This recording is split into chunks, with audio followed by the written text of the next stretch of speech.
In today's video, I'm going to teach you.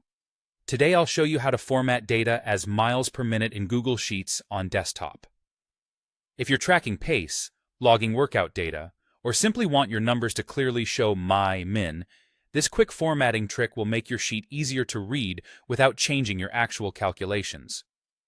Start by opening your Google Sheet and highlighting the cells that contain the values you want to format. You can select a single cell, a whole column, or a range, whatever fits your data.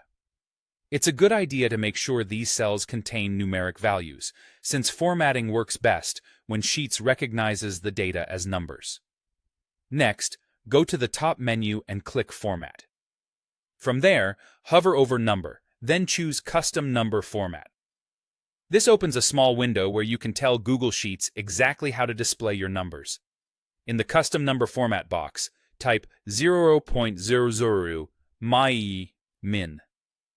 Those two zeros after the decimal point mean your numbers will show two decimal places.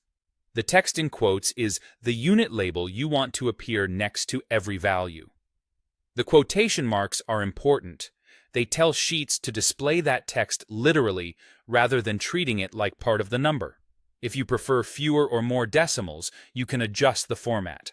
For example, 0.0 min shows one decimal place, and 0.00 min shows 3. Pick the level of precision that matches your needs. Once you've entered the format you want, click Apply. Instantly, the selected cells will display your values, followed by min.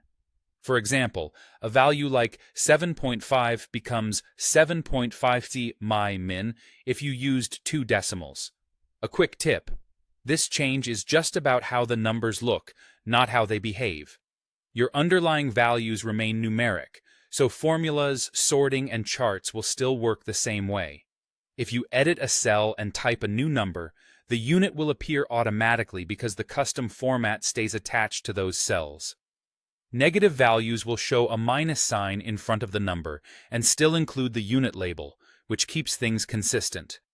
If your data needs a different number of decimal places later, you can return to the same custom number format menu and adjust the pattern. And if you ever paste new numbers into the formatted cells, they'll automatically adopt the min display. And that's how you format data as miles per minute in Google Sheets on desktop.